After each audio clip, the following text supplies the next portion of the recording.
Сәлем достар, сиқырлы әлем арнасына қош келдіңдер. Мұнда сендерді қызықты ертегілер, сиқырлы оқиғалар және ғажайып әлем күтеді. Ертегі әлеміне бірге сапар шегуге дайынсың ба? Онда арнаға подписаться бас, қоңыраушаны бас және видеоларды жіберіп алма. Сиқырлы сәттерді бірге жасайық. Аяз ата мен жарық шырша. Ертеде қалың ормандар мен қармен көмкерілген таулардың арасында бір өте ерекше ауыл болды. Бұл ауылдағы барлық адамдар жыл бойы жұмыс істеп, табиғатқа ризашылық білдіріп өмір сүретін. Әсіресе қыста ауыл ерекше сұлулыққа бөленетін. Өйткені қар басқан шыршалар мен мұздан жасалған ғажайып фигуралар ауылды әсемдеп көңіл күй сыйлайтын.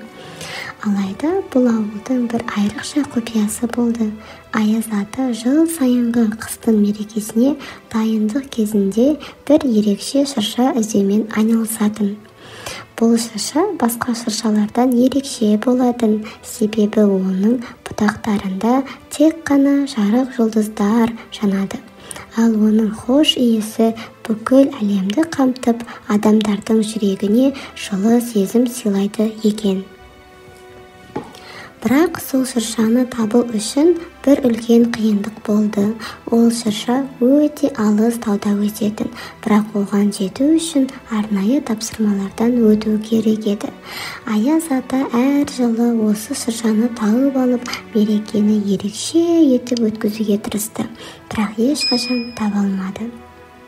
Бір күні Аяз ата қарлы орманда жүріп, өте кішкентай, бірақ ерекше жарқыраған бір бала көрді. Бұл бала жалаң аяқ, бірақ жүзіне қуаныш пен мейірім толы еді. Сәлем, Аяз ата, мен жаңа ғана осы орманнан келдім. Мені Айбар деп атайды, деді бала қуана сөйлеп. Аяз ата таңданып, сен қалай осындай суықта жалаң аяқ жүрсің? Сенде ешқандай қорғаныс жоқ, деп сұрайды. Айбар күлімсіреп, мен қорықпаймын, Аяз ата, менің жүрегімде жылулық бар. Мен ешқашан салқындамаймын. Маған сіздің көмек қажет деп естідім. Мен сізге жарық шыршаны табуға көмектесемін. Аяз ата қатты таң қалды, бірақ Айбардың батылдығы мен шын ниетіне сеніп, оның көмегін қабылдауға шешім қабылдады. Саяхат басталды. Екеуі бірге саяхатқа шықты. Олар қар мен мұздың үстімен, тау мен орманның ішінен өтті. Бірақ жолда көптеген қиындықтар мен тосқауылдар кездесті. Бірінші қиындық қарлы дауыл болды. Аяз ата мен Айбар дауылдан аман қалу үшін үнемі бірге жүріп, қардың борап жатқанын елемей алға жылжыды. Алайда соңында Айбар Аяз атаға күлімсіреп, Аяз ата, біз бұл дауылды жеңеміз, мен сенің жолыңды көремін, тек сен менімен бірге бол, деді.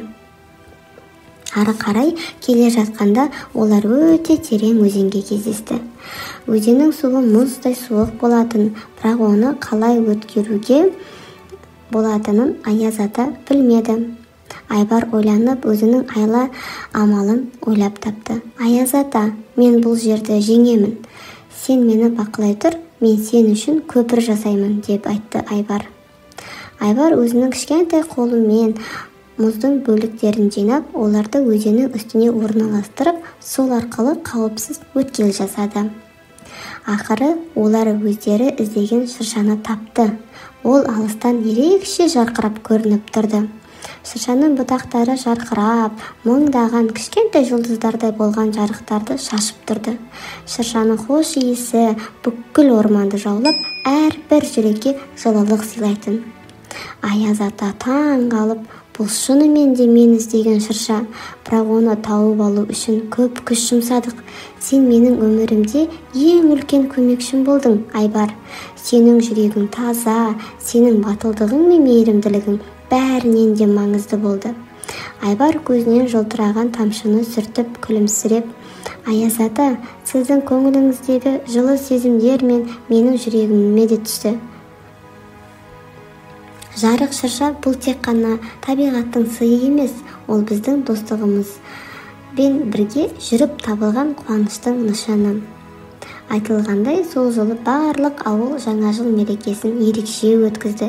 Шыршаның жарығы мен хош иесі тек Аяз ата мен Айбардың ғана емес, бүкіл ауылдың жүрегін жылытты. Ол шырша көп уақыт бойы барлық адамдарды қуанышқа бөледі. Жолда кездесетін қиындықтар тек жолдың бір бөлігі ғана емес, олардан өту арқылы күшті болуға болады. Таза жүрек пен достық кез келген қиындықты жеңуге көмектеседі. Шынайы қуаныш басқаларға көмектесу мен бірге болуда. Бұл ертегі сендерге адалдық, достық және табандылық туралы терең ой салды деген ойдамын. Және де өмірлерінде кездескен қиындықтарды жеңу үшін ештеңеден қорықпаңдар.